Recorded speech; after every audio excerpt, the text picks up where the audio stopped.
চলে এলো মহারাজ। হ্যাঁ, মহাশিবরাত্রি। মহারাজ, গ্রামের শিব মন্দিরটার একটু সংস্কার করা প্রয়োজন। কাল থেকেই বটা ঘটাকে লাগিয়ে দিচ্ছি। মহারাজ, আগে মন্দিরটা ভালো করে দেখে আসতে হবে। ঠিক, একদম ঠিক বলছো মন্ত্রী। তুমি ভীষণ হঠকারী হয়ে যাচ্ছ। আগে ভাগে কোনো বিচার বিবেচনা না করে দুমদাম বলে দিচ্ছ। না না না না, এটা ঠিক নয়। আচ্ছা, বটা ঘটা ছাড়া কি আর সারা কৃষ্ণনগরে কাজের লোক নেই? তুমি যাই বলো মন্ত্রী, তোমার বটা ঘটার হাতের কাজ কিন্তু ভালো নয়। আগের বছর মন্দিরে রং করলো, বৃষ্টি এলো, সব ধুয়ে একেবারে কঙ্কাল বেরিয়ে এলো। যাক, মহারাজের নজরে পড়েছে তাহলে। এবারে আমি দাঁড়িয়ে থেকে কাজটা করব। এবার দেখবেন এমন রং হবে যে রং সারা জীবনে আর উঠে যাবে না। চিরস্থায়ী রং, রোদ জল ঝড় কোনো কিছুরই তোয়াক্কা করে না। মন্ত্রী মশাইয়ের বক্কমবাজি, থুড়ি রংবাজি।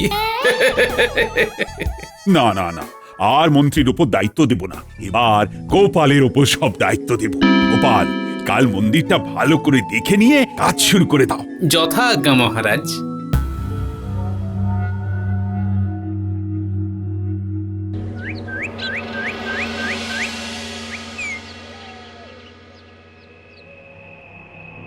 বটা ঘটা একদম কাজ করেনি। কিভাবে অর্থের অপচয় হয়েছে একবার দেখুন সেনাপতি মশাই। সে তো চোখে দেখতেই পাচ্ছি। মহারাজকে পুরো বিষয়টা জানাতেই হবে। এত মন দিয়ে কি দেখছো বিজ্ঞানী? কি হয়েছে বিজ্ঞানী? আমি একটা ভয়ঙ্কর প্রাকৃতিক দুর্যোগের আশঙ্কা করছি এবং খুব তাড়াতাড়ি, সম্ভবত 3-4 দিনের মধ্যে। আকাশের ঈশান কোণে মেঘ জমেছে, আবহাওয়াটা বেশ গুমোট। হ্যাঁ, ওমা, সেই সময় তো মহাশিবরাত্রি যাপন চলবে। ভালোই হলো, এই প্রাকৃতিক বিপর্যয়ের আগাম আভাস পাওয়া গেল। এতে করে আমরা প্রস্তুত থাকতে পারবো। মন্দিরের সংস্কারের সাথে সাথে দর্শনার্থীর ব্যবস্থা করতে হবে। চলো ভালো করে এই চারজনে আলোচনায় বসি। চলো আমার ঘরে। সেই ভালো, সুস্থ মতো আলোচনা করি চলো।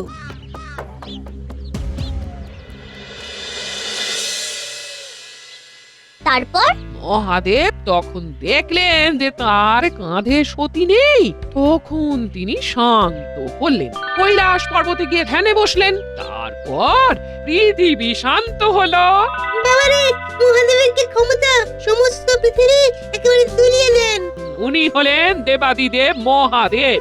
সমস্ত দেব দেবী ওনাকে ভক্তি করেন, ওনাকে শান্ত রাখেন। এই তো কিছুদিন পর ওনার পুজো, এই মহাশিবরাত্রি। হ্যাঁ, এসো বিজ্ঞানী, আসুন সেনাপতি মশাই। সভাকবি, এসো গো। গিন্নি, আমাদের জন্য কিছু খাবার পাঠিয়ে দাও না, আমরা একটু আলোচনায় বসবো। ঠিক আছে, পাঠিয়ে দিচ্ছি। হ্যাঁ, পুটি, যা তো তোর বাবাকে খবর দে তো, বল গোপাল দাদু ডাকছে, এক্ষুনি এসো শিগগিরই। যাচ্ছি গোপাল দাদু। এই চল সবাই।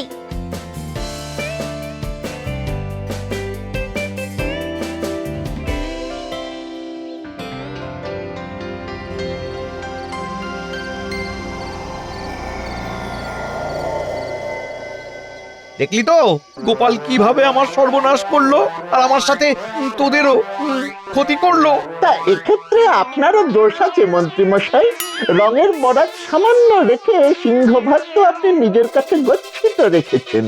রংটা কি ঠিকঠাক হয়েছে? তো বড় বড় কথা বলিস না, এমন ভাবে বলছিস যেন তোরা ভাগ পাসনি। পেয়েছি তো। তা ওটাকে কি পাওয়া বলে? আমাদের তো যৎসামান্য দিয়েছেন। ওতে তো আমাদের জল গরমও হয়নি। মহারাজ যদি আমাদের ধরে তবে কিন্তু আমরা কোনো দায়িত্ব নিতে পারবো না। হ্যাঁ, আমরা সব সত্যি বলে দেব। এই তো বুমেরাং হয়ে গেল। না না না না না, কিছু তো একটা করতেই হবে। কি ভাবছেন মন্ত্রী মশাই? আমার খুব ভুল হয়েছে রে, তোরা আমার চোখ খুলে দিয়েছিস। ভাবিস না, কাল সকালে তোদের আমি খুশি করে দেব। কাল সকাল? এক কাজ করবি, কাল সকালে তোদের হাতে কিছু মোহর দেব। হাতে পেয়েই তোরা এই কৃষ্ণনগর থেকে কিছুদিনের জন্য চলে যাবি। ঠিক আছে, তারপর সব মিটে গেলে ফিরে আসবো। তাহলে বেশ ভালোই হবে। না থাকবে বাঁশ, না বাজবে বাঁশি। কৃষ্ণনগর রইবে ফাঁকা, মন্ত্রী মশাইয়ের মুখে হাসি।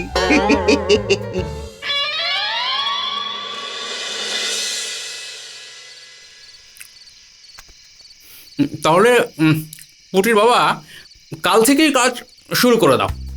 তুমি কিন্তু 2 দিন সময় পাবে পুটির বাবা, কারণ আমার মন বলছে যে পরশু ঝড় আসছে।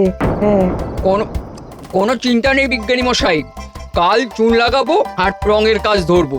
তার আগে ওই মন্দির চত্বরটা ভালো করে পরিষ্কার করে খানাখন্দ ভরে দিতে হবে। আপনি কিচ্ছু চিন্তা করবেন না সেনাপতি মশাই, চুনকাম করার আগে সব ভালো করে খানাখন্দ বুঝিয়ে জঙ্গল সাফ করে রাখবো। ব্যাস, কথাগুলো সব ফুরিয়ে গেল, নারকেল মুড়িও শেষ হলো। এখনো হয়নি শেষ। হ্যাঁ, বাহ বাহ, বেশ বেশ।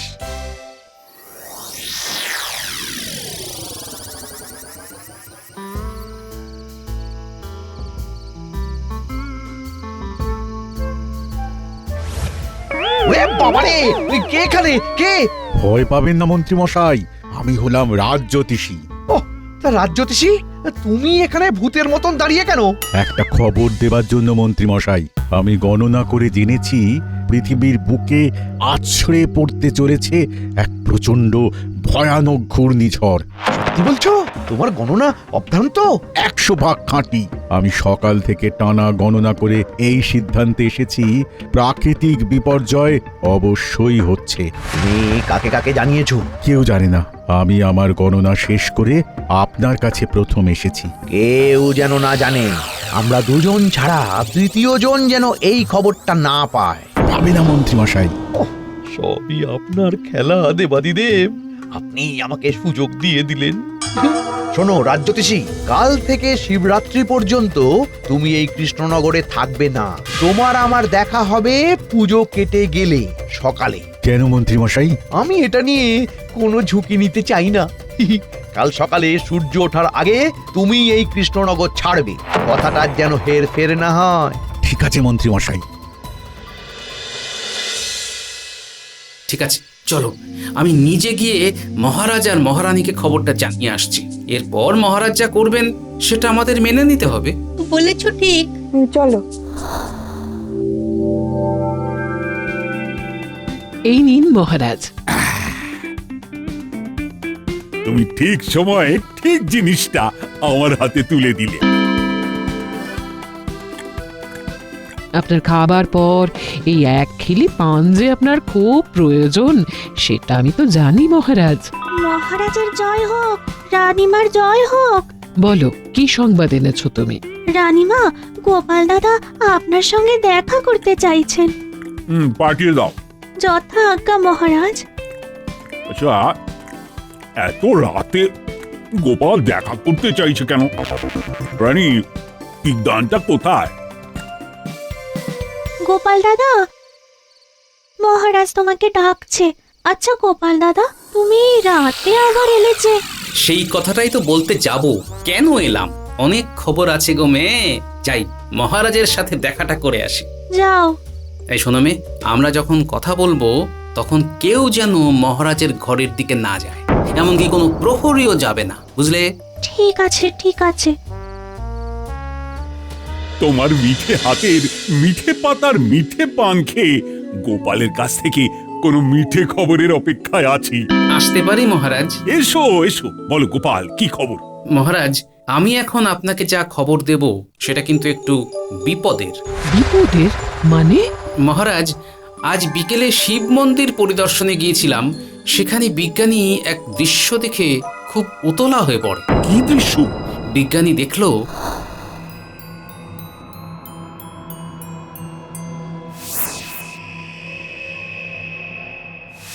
এই উৎসবের মাঝে কি খবর শোনালে গোপাল? আমাদের তো প্রস্তুত থাকতে হবে। মহারাজ, আপনি এক্ষুনি সবাইকে খবর দিন। বিপর্যয় মোকাবিলায় এক্ষুনি বিশেষ সভা রাখুন। গোপাল, তুমি তো আর কত রকম ভাবে আমাদের ঋণী করবে গোপাল। গোপাল, রাজসভার বিশেষ সভার জন্য প্রস্তুত হও।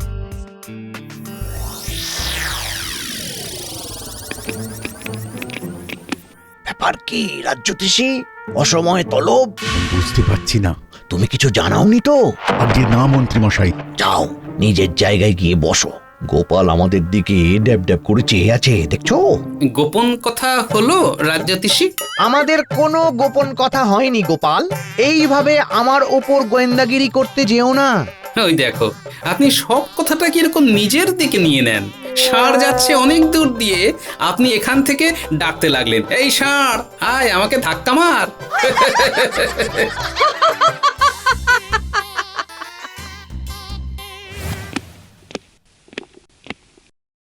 আমাদের কৃষ্ণনগরের সামনে এখন এক বিরাট বিপর্যয় উপস্থিত।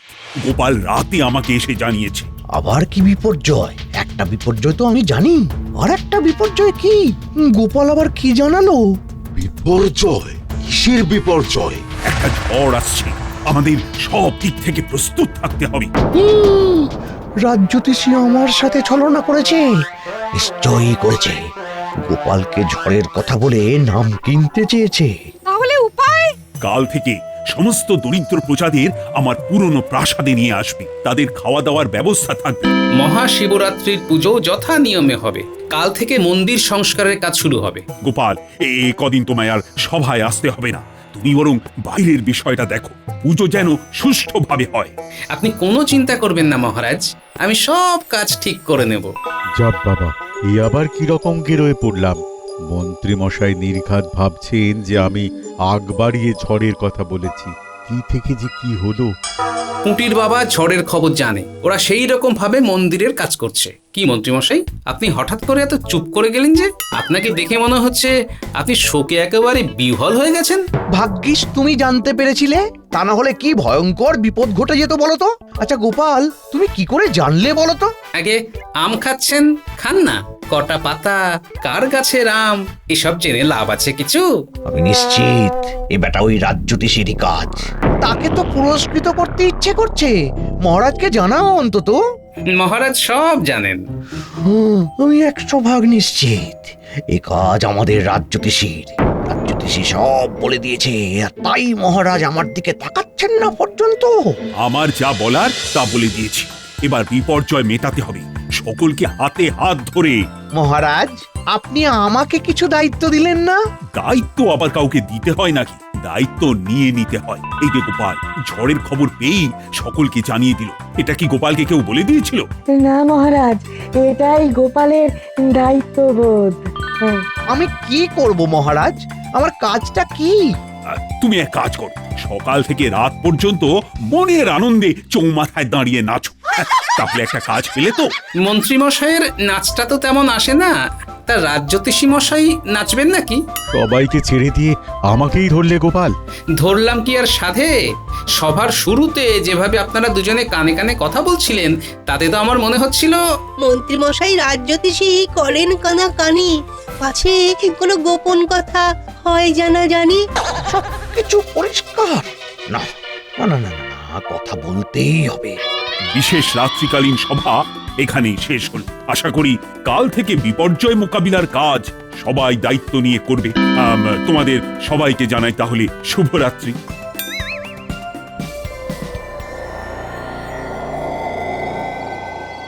রাজ্যতীষী, তুমি মিথ্যে কথা বলবে না। তুমি গোপালকে সব বলে দিয়েছো। হ্যাঁ গো, তুমি এত পিঠ পাতলা। বিশ্বাস করুন মন্ত্রী মশাই, আমি বলিনি। আমি আপনাকে কিভাবে বলবো, কিভাবে বললে আপনি বিশ্বাস করবেন? দেখো, তোমার গণনার কথা তুমি আমি ছাড়া আর কেউ জানে না। গোপাল কিভাবে জানলো? হ্যাঁ, গোপাল কিভাবে জানলো? গোপাল তো আর গণনা করেনি। সেটা তো জানি, কিন্তু আমি হাত জোর করে বলছি আমি বলিনি। কিভাবে যে গোপাল জানলো আমি বলতে পারবো না। শোনো শোনো, গোপাল যেভাবেই জেনে থাকুক, তুমি কাল সকালে রাজসভায় গিয়ে মহারাজকে বলবে আমার গণনায় ভুল ছিল, ঝড় আসছে না, প্রকৃতি শান্ত থাকছে, বুঝেছো? এটা বলতেই হবে? হ্যাঁ, বললেই হবে। বলতে কেন ভয় পাচ্ছ? আমি জানি কেন ভয় পাচ্ছ। বললেই তো সব জানাজানি হয়ে যাবে। আমি কোনো জোর আপত্তি শুনবো না রাজ্যতীষী। কাল সকালে রাজসভায় তোমাকে স্বীকার করতেই হবে যে তোমার গণনা ভুল, বুঝেছো?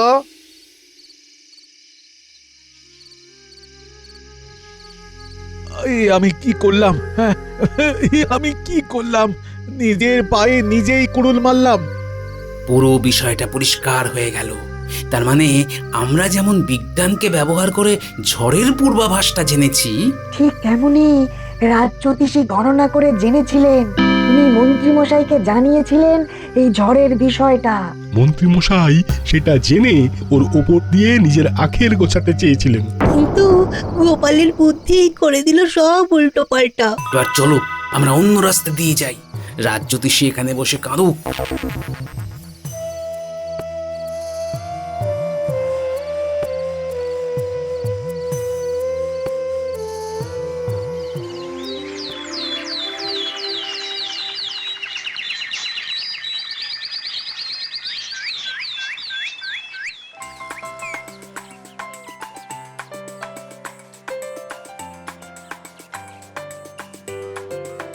বাহ, কাজ তো এগিয়েই রেখেছো পুঁটির বাবা।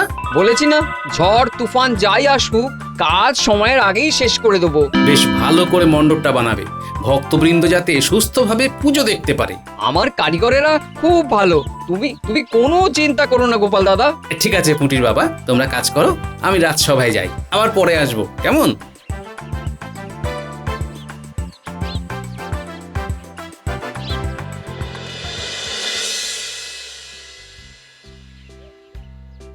সেনাপতি, তোমাকে যা কাজ দিয়েছিলাম সেটা ঠিক মতো হচ্ছে তো? আগে হচ্ছে মহারাজ, সৈন্যরা নিজেদের দায়িত্বে সব কাজ করছে। মহারাজ, আমার গণনায় একটু ভুল হয়েছে। কেন, আপনার গণনায় আবার কি ভুল হলো? ঝড় আসছে না, উদ্বেগের কোনো কারণ নেই। হঠাৎ করে তুমি আবার উল্টো কথা বলছো কেন? তোমার কাছে তো আমি জানতে চাইনি। আমার বিজ্ঞান বলেছে ঝড় আসছে। গোপাল, রাজ্যোতিষী এখন এই সব অযৌক্তিক কথা বলছে কেন? ওর কাছে তো জানতে চাওয়া হয়নি। এর পেছনে একটা চমৎকার গল্প আছে, গল্পটা বলার আগে একটু মুখবন্ধ করে নি। হ্যাঁ, এর মধ্যে আবার গল্প আছে নাকি? বলো বলো বলো, শুনি। কাল রাতের বিশেষ সভা শেষের পর আমরা যখন বাড়ি যাবার জন্য যাচ্ছি তখন একটা দারুণ নাটক দেখলাম। গাছের তলায় রাজ্যোতিষী আর আমাদের মন্ত্রীমশাই। তুমি কাল সকালে রাজসভায় গিয়ে মহারাজকে বলবে আমার গণনায় ভুল ছিল, ঝড় আসছে না।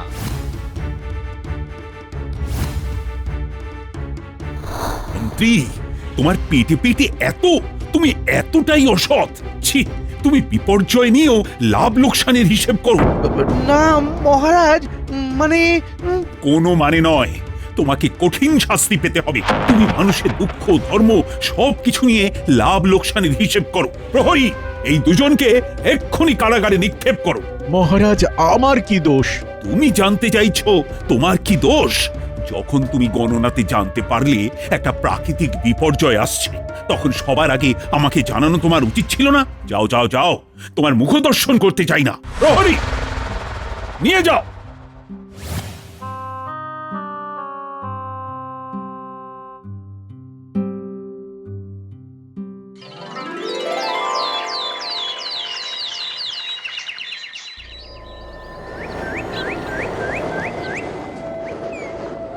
কিভাবে পুজো সম্ভব হবে? মহাশিবরাত্রির প্রদীপ কিভাবে জ্বলবে? সত্যি তো, এই প্রদীপ না জ্বললে পুজো হবে কি দিয়ে? হ্যাঁ, হে মহাদেব, এবার কি তুমি আমাদের উপর অসন্তুষ্ট? কিছু একটা উপায় দেখাও। কি করি গোপাল, এ তো এক অন্য ধরনের সংকট। এই সংকট থেকে কি করে উদ্ধার পাবো?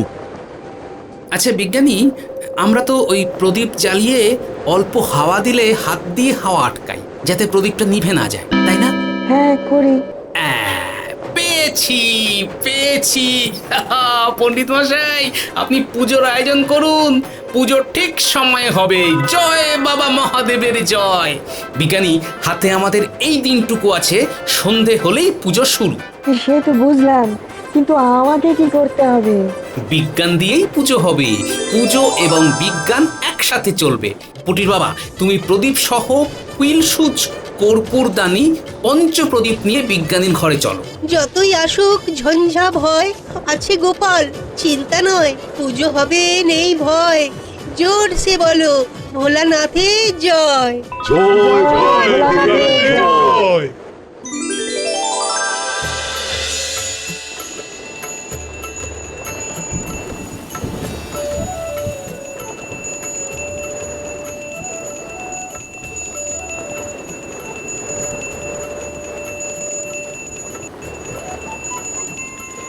আচ্ছা তোমার মাথায় এই বুদ্ধিটা এলো কি করে গোপাল? মহারাজ, আমরা যখন প্রদীপ জ্বালাই হাওয়া থেকে বাঁচার জন্য হাতটাকে আড়াল করি।